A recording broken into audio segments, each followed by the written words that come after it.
తాకట్లో ఉన్న బంగారాన్ని విడిపించి ఆ రోజున మార్కెట్ ధర కట్టి మిగిలిన డబ్బును మీకు అందిస్తుంది కొమ్మూరి గోల్డ్.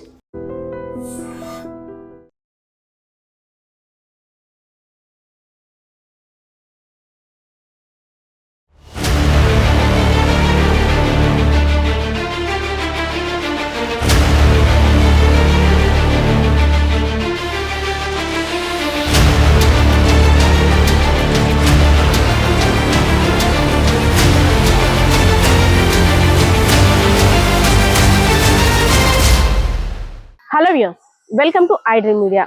ఈ నెల 4వ తారీఖున సంచలనం సృష్టించినటువంటి స్పందన హత్య కేసు. అసలు స్పందనని హత్య చేసింది ఎవరు? విజయనగరం జిల్లా రాజాం నియోజకవర్గం డోలపేటలో అతి సంచలనంగా మారినటువంటి స్పందన హత్య కేసు చిక్కుముడైతే మాత్రం పోలీసులు విప్పేశారు. ఇందులో ఒక సెన్సేషనల్ న్యూస్ ఏంటంటే, తన కడుపును పుట్టిన కుమారుడే తన్ని అతి కిరాతకంగా హత్య చేశాడు. దేనికోసమో తెలుసా? క్రమశిక్షణలో ఉండమని తల్లి చెప్పడమే నేరమైందేమో. అంటే మూవీస్ లో కూడా ఇలాంటి క్రైమ్ ట్విస్ట్లు ఉండవేమో, అంతకన్నా దారుణంగా అతి చిన్న వయసులో ఆ బాలుడు ఆలోచించి అంత దారుణంగా క్రైమ్ చేశాడు. అది కాకుండా తనకి జన్మనిచ్చిన తల్లిని హతమార్చాలనేసని తను చేసిన క్రైమ్ గాని సీన్స్ అంతా కూడా ప్లానింగ్ చూస్తే మీకు దిమ్మ తిరిగిపోద్ది. సో 10వ తరగతి పరీక్షలు రాసి 525 మార్కులు తెచ్చుకున్నాడు కుమారుడు. తల్లి మురిసిపోయింది. నాన్న మంచిగా చదువుకో, నీకు మంచి భవిష్యత్తు ఉంటుంది, వేరే వ్యవహారాల్లోనేమి తల దూర్చుకో అంటూ ఎప్పటికప్పుడు హెచ్చరించేది. సో ఆల్రెడీ అప్పటికే వేరే ప్రేమ వ్యవహారం, లవ్ లెటర్స్ ఇవన్నీ కాకుండా జపనీస్ యానిమేషన్ మూవీస్ కి అప్పటికే బాలుడు అడిక్ట్ అయిపోయాడు. ఎలా అయినా నేను ముంబై వెళ్ళి డాన్ గా మారాలి, నా పేరు ఒక సెన్సేషన్ క్రియేట్ చేయాలని ఆ మూవీస్ లో చూసినట్టుగానే తనలో తాను హీరోగా ఊహించుకోవడం మొదలు పెట్టాడు. సో ఎలా అయినా సరే నేను డాన్ గా మారాలి అంటే ఎవరినో ఒకరిని మర్డర్ చెయ్యాలి. మా అమ్మ నన్ను సతాయిస్తుంది, మంచి బుద్ధులు చెప్తుంది, ఇంటికి వెళ్ళాలంటే భయం వేస్తుంది అంటూ తన ఫ్రెండ్స్ తో కూడా ఇవే మాటలు చెప్పేవాడు. ఇంటికి వెళ్తే మా అమ్మ తినేస్తుందిరా బాబు, ఏం చెయ్యాలో తెలియదు, ఎలా ఒకలే వేసేయాలని. సో ఇతనికి తోడు ఇంకొక బాలుడు కూడా యాడ్ అయ్యాడు. ఇంటర్మీడియట్ పరీక్షలు రాసి సరిగ్గా మార్కులు రాకుండా ఆ పిల్లడి యొక్క తండ్రి కూడా తిడుతున్నా సరే తను కూడా ఆ మాటలు పెడచవని పెట్టేసి ఇద్దరికిద్దరు జోడై ఈ జపనీస్ యానిమేషన్ మూవీస్ అన్ని చూడడం, వెబ్ సిరీస్ అన్ని చూడడం, అంతేకాకుండా కొన్ని అసాంఘిక కార్యకలాపాల్లో కూడా ఇద్దరు కలిసి పాల్గొనడం, ఇవన్నీ కూడా మామూలు అయిపోయింది ఇద్దరు. అలా అలా కాలక్రమేపీనా వారి మనసులో క్రైమ్ అనే ఇంజెక్ట్ ని అలా చేసేసుకున్నారు. ఎలా అయినా సరే మనం ఒక హత్య చేసి ఇక్కడ నుండి ఊరు వదిలి ముంబై వెళ్ళిపోవాలి, ముంబైని ఏలాలి అనే టార్గెట్ పెట్టుకున్నారు. సో ఫస్ట్ టార్గెట్ మా అమ్మతోటే స్టార్ట్ చేద్దాం, ఎందుకంటే నేను వేరే అమ్మాయిని లవ్ చేస్తే మా అమ్మ నాకు అడ్డుపడుతుంది, చదువు చదువు అని ఊరిక సతాయించేస్తుంది, మా అమ్మని ఎలాగైనా అడ్డు తొలగించుకోవాలని బొబ్బిల్లో చుట్టాలింటికి పండగ కోసం వెళ్ళి వచ్చిన మా అమ్మ కంపల్సరిగా బాత్రూమ్ లో కాలు కడుక్కోవడానికి వస్తుంది. ఆ సమయంలో నువ్వు గట్టిగా పేగ పట్టుకొని నులిమేసి కిందన పడే, తర్వాత అంతా చూసుకుందాం అంటూ పకడ్బందీగా ప్లాన్ చేశాడు. సో అలానే ఆమె స్పందన రానే వచ్చింది ఇంటికి, బాత్రూమ్ కి కాలు కడుక్కోవడం కోసం వెళ్ళింది. అప్పటికే నక్కి ఉన్న స్పందన యొక్క కొడుకు ఫ్రెండ్ ఆల్రెడీ బాత్రూమ్ లో ఉండి ఒకేసారి స్పందన రాగానే గుడ్డ చుట్టేసి పీక పట్టుకొని కిందకి పడేసి గట్టిగా ఇద్దరు కలిపి పీక నొక్కేశారు. అప్పటికి కూడా చిన్న కదలికలు వస్తే అమ్మో మళ్ళీ బతికేస్తుందేమో, మన బండారం అంతా కూడా బయట పడిపోద్దేమో అని భయపడి లోపలున్న కత్తులు తీసుకొచ్చి మెడని కసా కసా కోసేస్తూ అతి కిరాతకంగా, అంటే నరరూప రాక్షసుడే ఇంకప్పటికప్పుడు ఆవహించాడేమో అనేటట్టుగా కుమారుడు, కుమారుడి యొక్క ఫ్రెండ్ ఇద్దరు కలిపి స్పందనాన్ని హత్య చేసి ఒక చీరలో చుట్టేసి అక్కడ ఉన్న చెరువులో పడేశారు. ఏమీ తెలియనట్లు ఇంట్లో ఉన్న బంగారం అదే విధంగా డబ్బుతో నెమ్మదిగా ఉడయించేశాడు. అప్పటికి స్పందన యొక్క తల్లి అదే విధంగా భర్త ఇంటికి వచ్చి చూసేసరికి స్పందన కనిపించలేదు. స్పందన కోసం చాలా చోట్ల వెతికారు. ఇదంతా అయిన తర్వాత పోలీస్ కంప్లైంట్ ఇచ్చారు. సో పోలీసులు రంగంలోకి దిగిన తర్వాత ఒకవేళ కుమారుణ్ణి కూడా ఎవరైనా హత్య చేస్తుంటారా, లేదంటే కిడ్నాప్ చేశారేమో అని ఆ కుటుంబ సభ్యులంతా కూడా తీవ్ర ఆందోళన చెందారు. కానీ కసాయి కొడుకు చేతిలోనే కన్న తల్లి అంతమైపోతుందని మాత్రం ఎవరు ఊహించుకోలేదు. అప్పటికే మొబైల్స్ అన్ని పడేసి సిమ్ములు కూడా వాడడం మానేసి ఇన్స్టా ద్వారా ఫ్రెండ్స్ కి మెసేజ్ చేసేవాడు. సో ఇదంతా కూడా పోలీసులు నిఘా పెట్టారు. వెంటనే వాళ్ళిద్దరిని కూడా అదుపులోకి తీసుకొని అసలు విషయం అంతా కూడా రాబట్టారు. అంటే 18 ఏళ్ల వయసులోపు జువైనల్స్, చాలా చిన్న పిల్లలు వాళ్ళ మనసులో ఇంత క్రైమ్ సైకాలజీ క్రియేట్ చేశారంటే, క్రైమ్ సీన్ అంతా కూడా ఎంత పకడ్బందీగా ప్లాన్ చేశారంటే, కేవలం మొబైల్ కి ఎడిక్ట్ అవ్వడమే కాకుండా ఇంట్లో క్రమశిక్షణ పెడుతున్నారు. దాన్ని భరించలేక ఎలా అయినా అంతం చెయ్యాలని ఇంట్లో చెప్పే మంచి మాటలు రుచించక చేసిన పన్నాగం అది. నేను డిఎస్పి చీపురుపల్లి. రాజ్యంలో ఒక నేరం జరిగింది, అందరికీ తెలుసు. ఒక మహిళ హత్య గావించబడింది, ముంజేటి స్పందన అని చెప్పేసి. అయితే ఈ కేసు మేము ఛేదిస్తున్నప్పుడు, ఈ కేసు లోతుల్లోకి వెళ్తున్నప్పుడు అమానవీయం, అమానుషం, నిజంగా రాక్షసత్వం, అసలు ఈ తల్లి కొడుకుల బంధాలు ఉన్నాయా లేదా అన్న అనుమానం కలిగే విధంగా ఈ నేరం జరిగింది. ఈ నేరం జరగడానికి కారణం ఏంటంటే, ముందు ఆ చనిపోయిన ఆమె కొడుకు 10th క్లాస్ చదువుతూ ఉన్నాడు. మొన్నే పరీక్షలు రాశాడు, 525 మార్కులు కూడా వచ్చాయి.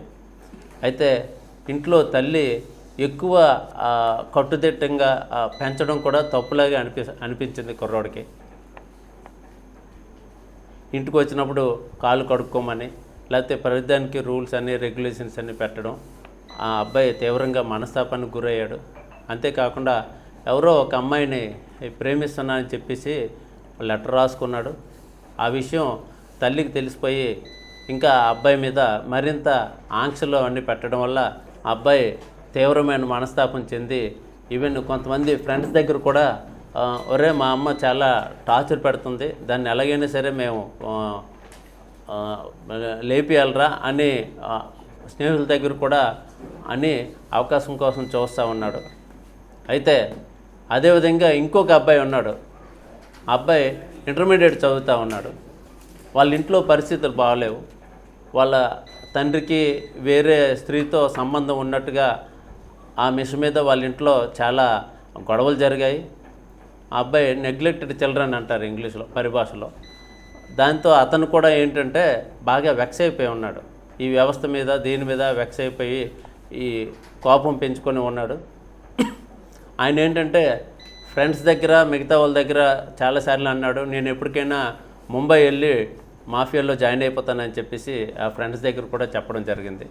అబ్బాయి కూడా ఏప్రిల్ 15 నుంచి ఇంటర్మీడియట్ ఎగ్జామ్స్ రాయకుండా 4 సబ్జెక్టులు రాయకుండా క్రికెట్ ఆడేవాడు. ఇంటికి వెళ్తే ఈ విషయం తెలిస్తే తండ్రి తిడతాడని, కొడతాడని బాధతోనే అక్కడే క్రికెట్ ఆడుతూ చెట్ల కింద పడుకుంటూ ఇంటికి వెళ్లకుండా ఎక్కడో తింటూ అలాగే ఇచ్చేశాడు.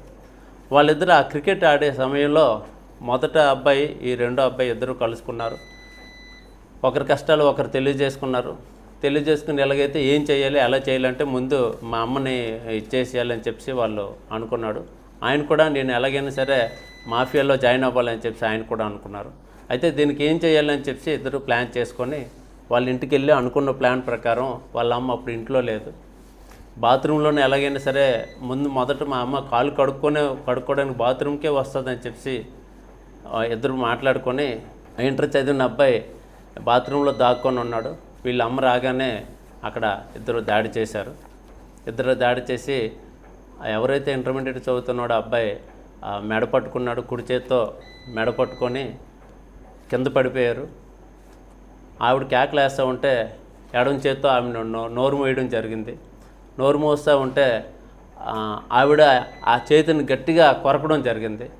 వీడు నొప్పి భరించలేక వీడు ఎంత కరిచినా ఏం చేసినా కరవడం ఆపేసేంత వరకు ఆ మెడ నొక్కాలని నిర్ణయించుకొని మెడ మరింత గట్టిగా నొక్కడం వల్ల కొన్నాళ్ళకి ఆ చెయ్యి కొరకడం మానేసిన తర్వాత అప్పుడు విడిచిపెట్టిన తర్వాత ఇంకా చనిపోయింది అని అనుకున్నారు. కానీ అందులో చిన్న కదలికలు రావడంతో ఇద్దరు మళ్ళీ ఇంట్లో ఉన్న ఈ క్రైమ్ వెపన్స్ తీసుకొని ఇద్దరు ఆ కత్తులతో ఆవిడ మీద దాడి చేసి అక్కడే ఉన్న బాత్రూంలో రక్తాన్ని అదంతా కడిగేసి చీరలో చుట్టేసి, ఇంటి పెరల్లోనే చెరువు ఉంది, ఆ చెరువు దగ్గర పడేశారు. ఇద్దరు పడేసి బట్టలు మార్చుకొని ఆ బట్టలు వేరే చోట ఎవరు కనిపించకుండా విసిరేసి, ఆ కత్తులు కూడా విసిరేసి, వాళ్ళిద్దరూ ఇంట్లో ఉన్న 9.5 తులాల బంగారం, 5,000 క్యాష్ తీసుకొని వెళ్ళిపోయారు.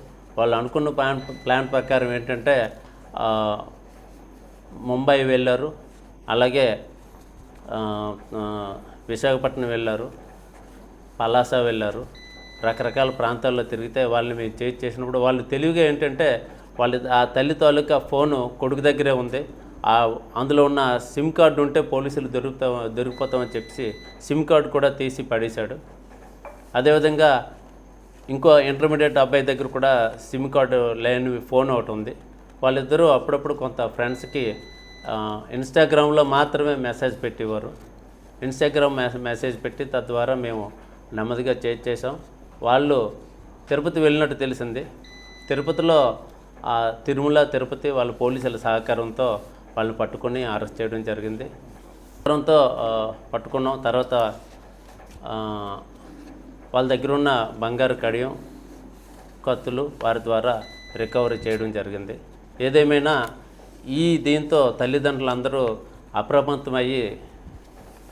అప్రమత్తమయ్యి పిల్లలు ఏం చేస్తున్నారు, ఏం చదువుతున్నారు, వాళ్ళ ఫ్రెండ్స్ ఎవరు, సోషల్ మీడియాలో తాలూకా వాళ్ళ పాత్ర ఏంటి, ఏ సైట్లు చూస్తూ ఉన్నారు, ఇవన్నీ గ్రహించి పిల్లలు ఏం చేస్తున్నారు అనేది గమనిస్తే ఎటువంటి తీవ్రమైన నేరాలు జరగకుండా సమాజంలో అరికట్టవచ్చు. వీళ్ళని ఇప్పుడు చిన్నపిల్లలు కాబట్టి వాళ్ళకి ఈ జువెనైల్ హోమ్కి ఇప్పుడు పంపించడం జరుగుతుంది. వాళ్ళకి విషయం అడిగి మహా అయితే 1 వీక్ అవుతుంది వాళ్ళకి, అంటే 1 ఇయర్ అవుతుంది. వాళ్ళు ఈ క్రికెట్ ఆడే క్రమంలోనే వాళ్ళు పరిచయం అయ్యారు అన్నట్టుగా తెలుస్తూ ఉంది. అంతే తప్ప మిగతా అలవాటు లేదు. మరి కొంతమంది ఆ మధ్య మన వాళ్ళే పేపర్లో రాశారు గంజాయి మొత్తాన్ని అదని ఇదని, అవన్నీ ప్రజల్ని తప్పు